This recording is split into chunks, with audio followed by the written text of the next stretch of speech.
Hello and welcome to the video. और आज के इस वीडियो के अंदर हम लोग बात करने वाले हैं how to become a successful seller on Daraz और what are the qualities of a successful seller. कहने का मकसद ये है कि इसके अंदर हम लोग ये चीज़ पढ़ेंगे कि कैसे आप लोग दराज के ऊपर एक सक्सेसफुल सेलर बन सकते हैं, या फिर एक सक्सेसफुल सेलर की क्या क्वालिटीज़ हैं, उसके अंदर कौन कौन सी ऐसी क्वालिटीज़ होनी चाहिए कि वो अपना बिज़नेस सक्सेसफुली चला सके। अच्छा, अब ये तो क्वालिटीज़ भी हैं, मगर इनके अंदर कुछ ऐसी बातें भी हैं जो कि एज अ टिप्स आप लोग ले सकते हैं अपने बिज़नेस को इंक्रीज़ करने के लिए। ठीक है, तो अगर आप चाहते हैं कि आपकी प्रोडक्ट्स जो हैं वो अच्छी सेल हों दराज के ऊपर और आपको जो है कस्टमर्स की रेंज भी बढ़े आपकी, तो आप लोग इस वीडियो को लाजमी देखें। और इसको अब हम स्टार्ट करते हैं आगे से। पहला पॉइंट जो इसके अंदर आएगा वो है क्वालिटी प्रोडक्ट्स एंड सर्विसेज का।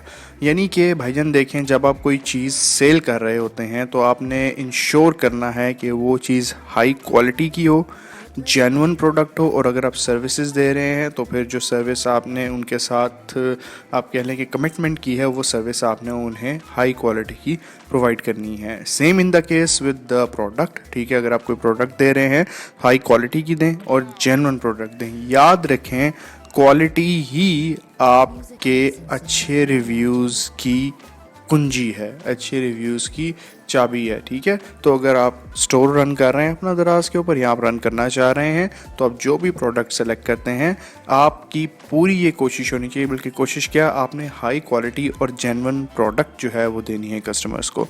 उसके बाद फिर क्लियर प्रोडक्ट लिस्टिंग की बात आ जाती है। क्लियर प्रोडक्ट लिस्टिंग का क्या मतलब है?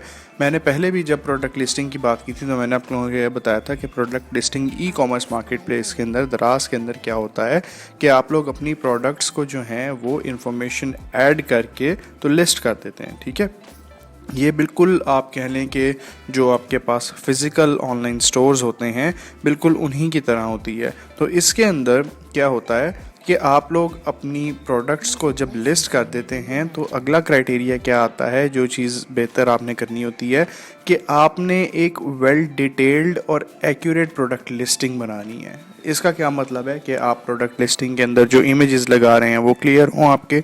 उसके बाद आपने जो डिस्क्रिप्शन दिया है वो कम्प्रिहेंसिव हो। आपने प्रोडक्ट्स की स्पेसिफिकेशंस सारी बताई हो, प्राइसिंग इन्फॉर्मेशन सारी हो बीच में। फॉर एग्जांपल, मैं अगर एक पेन लेने जाता हूँ, ठीक है, और जो जिससे मैंने पेन परचेज़ करना, जब मैं दराज के ऊपर जाता हूँ तो बहुत सारे लोगों ने लगाया हुआ है।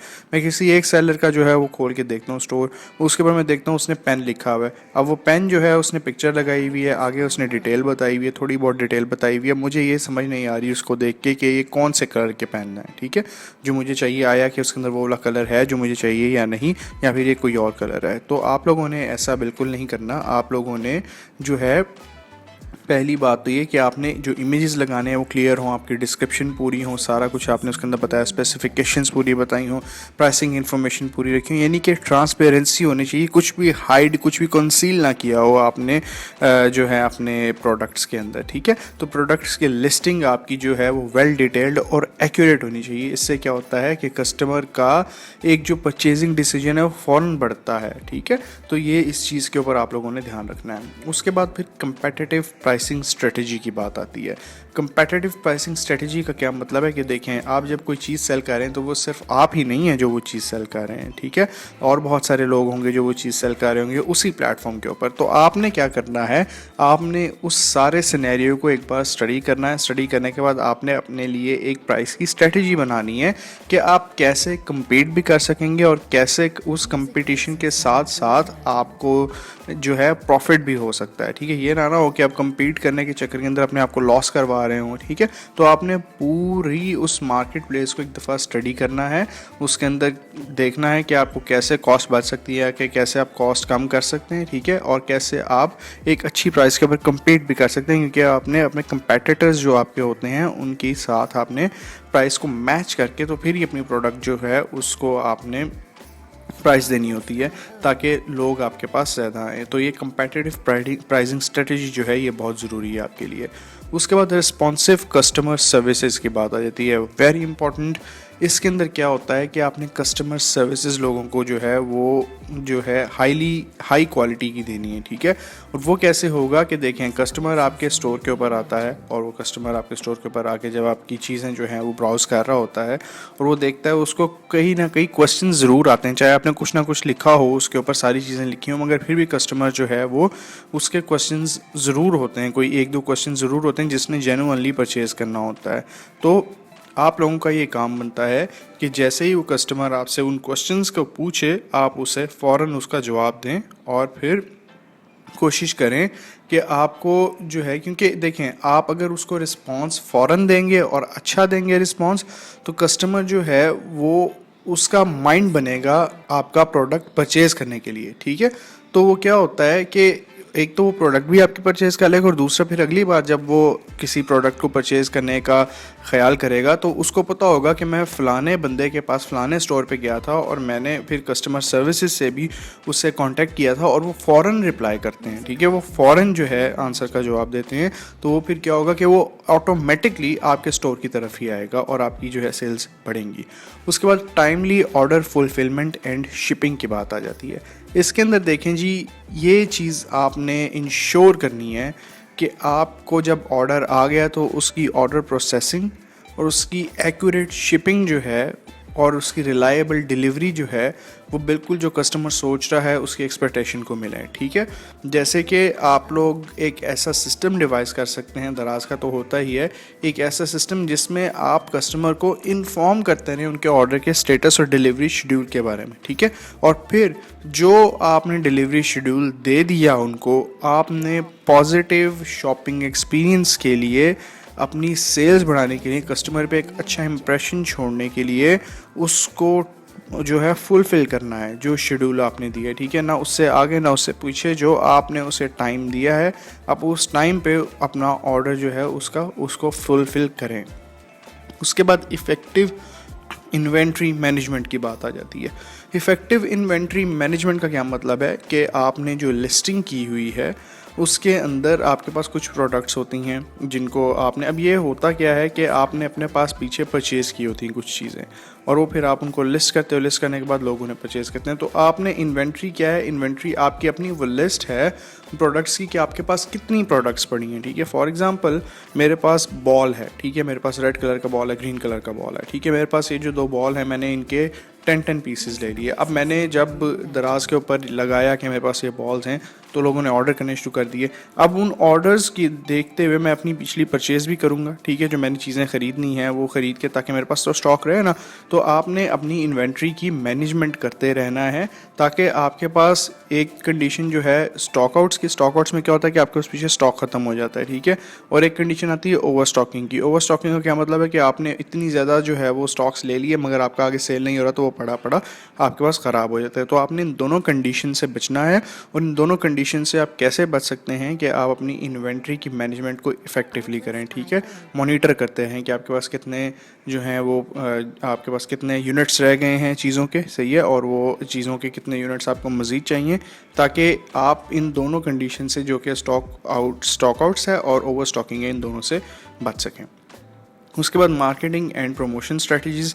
अगर आपने ई कॉमर्स के ऊपर काम करना है तो आपको मार्केटिंग और प्रमोशन जो है वो लाजमी करनी पड़ेगी। बल्कि ई कॉमर्स तो क्या, अगर आप दूसरे बिजनेसेस भी कर रहे हैं ऑनलाइन के अलावा, तब भी आपको मार्केटिंग और प्रमोशन स्ट्रेटजीज़ करनी पड़ती हैं। दराज के ऊपर आपको बहुत सारी चीज़ें मिल जाती हैं। फॉर एग्जांपल आप प्रमोशनल फीचर्स कर सकते हैं दराज के ऊपर, आप सोशल मीडिया के ज़रिए लोगों को ला सकते हैं, ईमेल मार्केटिंग करके लोगों को ला सकते हैं, दूसरे चैनल से लोगों तक पहुंच सकते हैं और फिर उनको अट्रैक्ट कर सकते हैं अपने दराज के कह लें कि स्टोर के ऊपर। और इसके साथ साथ दराज जो है ख़ुद से भी बहुत सारे फीचर्स आपको देता है जिसके अंदर डिस्काउंट्स हो जाते हैं, कूपन्स आ जाते हैं और बहुत सारी चीज़ें आ जाती हैं दराज के अंदर।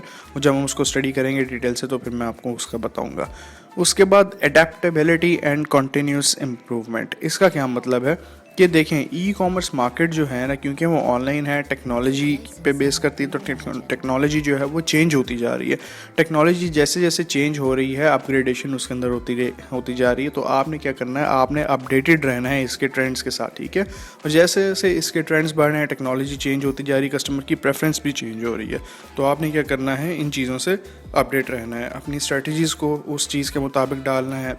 उसके बाद फिर जो आपकी ऑफरिंग्स हैं, जो आप मतलब कि डिस्काउंट्स दे रहे हैं, कोई इस तरह की चीज़ें जो आप दे रहे हैं, उन चीज़ों को भी आपको जो है कॉन्टीन्यूसली अडाप्ट करते रहना है इन्वायरमेंट के साथ साथ, मार्केट की डिमांड के साथ साथ। जैसे जैसे मार्केट चेंज होती जा रही है, वैसे वैसे आपने अपनी परफॉर्मेंस को भी ऑप्टिमाइज चेंज करते रहना है। उसके बाद positive customer reviews and feedback management. देखें, ये इंतहाई इंपॉर्टेंट है कि आप कोई प्रोडक्ट अगर सेल कर रहे हैं दराज के ऊपर, तो उसका पॉजिटिव रिव्यू आए आपको, क्योंकि पॉजिटिव रिव्यू आएगा तो आपका स्टोर जो है वो एक रिलायबल स्टोर बनेगा। क्योंकि लोग जब आते हैं आपके स्टोर पे कोई चीज़ परचेज़ करने के लिए, तो वो क्या करते हैं, वो आपके रिव्यूज़ को ज़रूर पढ़ते हैं, ठीक है। एक अक्लमंद बायर जो होता है वो आपके रिव्यूज़ को ज़रूर पढ़ता है, ताकि उसे एक ओवरऑल आइडिया हो सके कि ये कैसा सेलर है, ठीक है।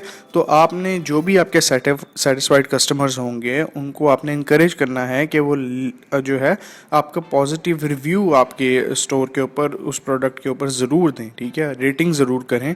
और जो नेगेटिव फीडबैक अगर आपके पास कोई आ जाता है, तो उसको प्रोफेशनली एड्रेस करें, ठीक है। यानी कि आप उस कस्टमर से रब्ता करें और उसके कंसर्न्स जो हैं उनको हल करें, ताकि आपकी रेपुटेशन जो है वो अच्छी बन सके उस स्टोर के अंदर। उसके बाद कंप्लाइंस विद दराज पॉलिसीज़ एंड गाइडलाइंस। देखें जी, ई कॉमर्स मार्केट प्लेस है दराज, और वो टाइम के साथ साथ अपनी पॉलिसीज़ और गाइडलाइंस और टर्म्स एंड कंडीशंस को चेंज करता रहता है। तो आपने दराज की जो पॉलिसीज़ होंगी, जो गाइडलाइंस होंगी, जो टर्म्स और सर्विसेज होंगी, उनको आपने ज़रूर फॉलो करना है, ठीक है। उनके बगैर आपने उसमें नहीं चलना, और उसकी जो पॉलिसी अपडेट्स जो भी होंगी उनके साथ आपने अटैच रहना है। उसके बाद आपने फोकस ऑन यूज़र एक्सपीरियंस करना है, यानी कि आपका जो यूज़र है, जो कस्टमर है, वो आपकी जब प्रोडक्ट देखने आता है, तो आपने कोशिश करनी है कि दराज के मामले के अंदर तो ये होगा कि आप अपनी प्रोडक्ट लिस्टिंग जो है वो अच्छी करें, यूज़र फ्रेंडली करें, ठीक है। मगर दराज ने जो अपनी ई कॉमर्स मार्केट प्लेस जो आपको प्रोवाइड की हुई है, उसने तो उसका जो इंटरफेस बनाया हुआ है वो यूज़र फ्रेंडली है, ठीक है, ये दराज के ऊपर आता है। मगर अगर आप दराज से कहीं और भी कोई अपनी वेबसाइट या किसी और चीज़ को बेचते हैं, तो आपको जो है ये आपके लिए पॉइंट ज़्यादा इंपॉर्टेंट है, क्योंकि आपने क्या करना है कि आपने यूज़र के एक्सपीरियंस के ऊपर जो है वो फोकस करना है। इसके अंदर क्या आपने चीज़ें देखनी है, आपने देखना है कि आपने जो वेबसाइट वगैरह बनाई है, कोई ऐप बनाई है, वो यूज़र फ्रेंडली हो, कस्टमर उसको आसानी से यूज़ करता हो, नेविगेट आसानी से हो जाए उसके ऊपर, ठीक है।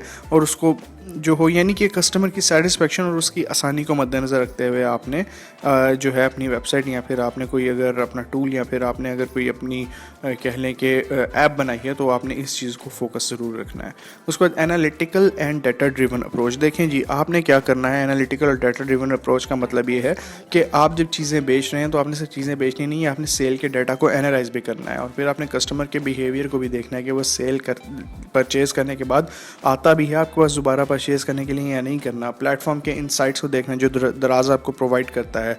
उसके बाद फिर आपने इन चीज़ों को देखकर इनकी एक एवरेज निकाल के अपने बिज़नेस के डिसीजंस लेने हैं कि आपको अब किस बिज़नेस को स्केल करना चाहिए, रोकना चाहिए, या किस डायरेक्शन में जाना चाहिए, ठीक है। इस डाटा को इस्तेमाल करें अपनी जो है प्राइसिंग और ऑफरिंग्स जो आप लोग दे रहे हैं, चाहे आप प्रोडक्ट बेच रहे हैं, चाहे आप सर्विसेज बेच रहे हैं, ठीक है। तो मार्केट की स्ट्रेटजीज़ के मुताबिक इन चीज़ों को जो है वो आप पूरी तरह से मैनेज करके तो एनालिटिकल और डाटा ड्रिवन अप्रोच की तरफ आएँ। इन चीज़ों को आप लोग करके तो एक तो सक्सेसफुल सेलर बन सकते हैं दराज पे भी, और फिर ये है कि अगर दराज के अलावा भी अगर किसी आप ई कॉमर्स मार्केट प्लेस के ऊपर काम कर रहे हैं, तो इन चीज़ों को आप लोग स्टडी करके एक अच्छे कामयाब सेलर बन सकते हैं। उम्मीद करता हूँ आज के वीडियो में काफ़ी कुछ सीखा होगा आपने। मिलते हैं नेक्स्ट वीडियो में। अल्लाह हाफ़िज़।